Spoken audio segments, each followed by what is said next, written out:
Hey, morning, guys. It's Monday, November 26th, week 3 in Spiritual Disciplines group.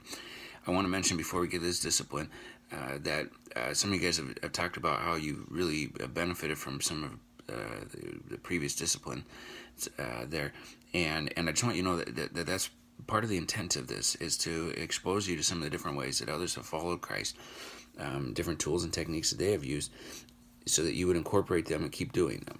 And so now we, give a discipline out each week. We're going to occasionally go back and do some of them again, but the hope would be that you'd be exposed to one, and that some of these will really resonate with you, and fit really well with your personality, and that you will then incorporate those.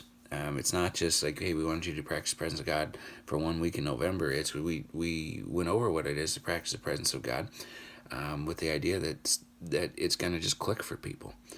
And so if you benefited from that, you gleaned something from that, by all means, incorporate that this week, this month. Find ways and explore it deeper. We just did it for 1 week. You've only begun. Explore it at deeper levels. And so some of the disciplines we're going to do, they're just not going to do anything for you. Move on with those. Just give it the 1 week shot, and you never have to go back to them. But some of them are going to really click with you, and I say lean into those, and maybe you're going to find what some of you are going to set my alarm every day to go off, to remind me to turn my complaints into praise, or to every hour dedicate my moment to God, or whatever the case may be. I say go for it. All right, today is going to be the 2-question quiet time. This is B1. It's not really labeled super clearly, but it's 2-question quiet time, B1. This right here is the bread and butter of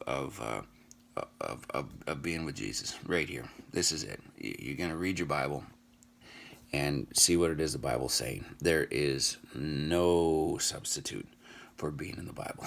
It just isn't. You want to be a follower of Christ, you read his book, you read it daily. You, in the words of Joshua, you meditate on it day and night. The more you're in this book, the closer you're going to be with Jesus. That's just the way it works.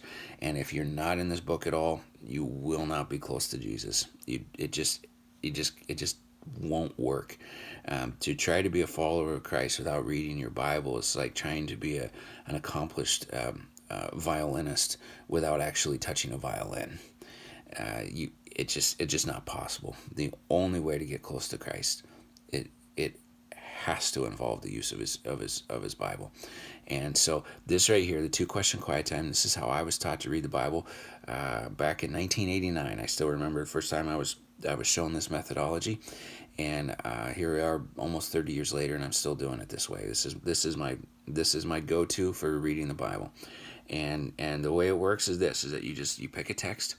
I'll give you some ideas for text at the end of this, but you pick a text, and then as you're reading it, you make little notes. Either if you underline your Bible, this is a good way to do it. Is just as you're going through, don't stop. Just like a lot of times I do is I'll take a chapter. I'll say, okay, I'm going to read Philippians chapter 1, and so as I'm going through, I might just underline the word or the sentence that stands out to me as I'm going. Like each one that stands out to me, I'm not stopping to process anything yet. Or a lot of times I do this on the computer now, and then just as I'm reading, I'll type out the words or phrase that stood out to me.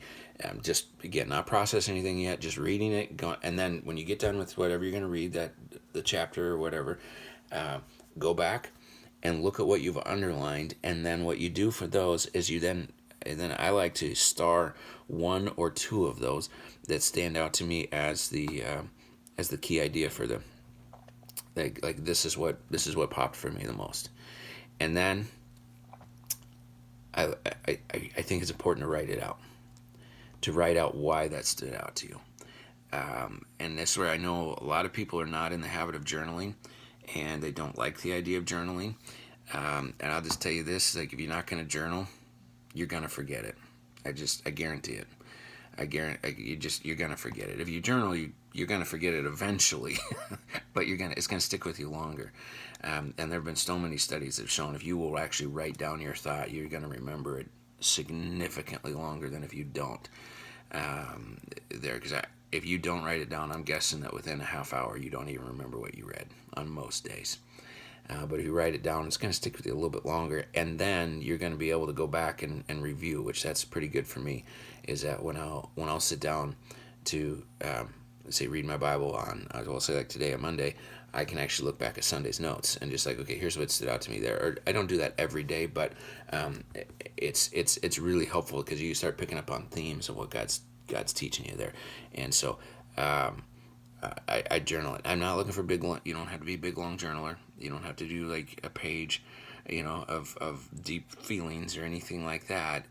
It can just be a sentence or two.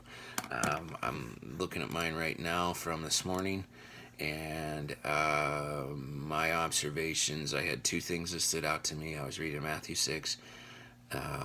One observation was 2 sentences long. The next observation was 3 sentences long.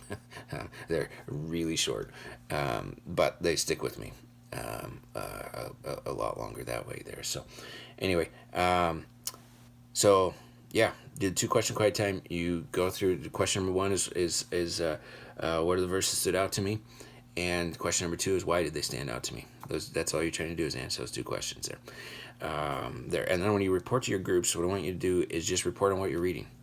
Just report on I read this in Philippians 1, and this is what stood out to me from that. And this is going to be kind of a fundamental thing here. We're laying down some groundwork here. Like this is going to be a standard thing. So we're doing the 2-question quiet time this week, but I want you to know that every week we want you in your Bible. Every week, no matter what discipline we're doing, read your Bible. And if it's a Bible reading discipline, you do that you can use that for your discipline. But if it's like a prayer discipline or enjoying God discipline, read your Bible and do the prayer discipline. But like always we're people who read the Bible there, and then just report into your group what it is you've been reading there. If you're looking for places to go and you've never done this before, or if you're looking for places to read, if you've already got some place you're reading in your Bible, just stick with that. Go with that. Just kind of find a way to incorporate these two simple questions: what did I read, and why did it stand out to me? But if you're looking for a place to read, I recommend, if you want to go to New Testament, I'm going to give you 3 options here. How do you like this? Either go to the book of Philippians, go to the book of Ruth, that's in the Old Testament, or go to the Sermon on the Mount, which is going to be Matthew chapter 5, 6, and 7 there. And if you take a chapter a day, which is usually a pretty good amount, then you might wind up doing multiples on there. So, all right. If you got any questions, let me know. Thanks. Bye.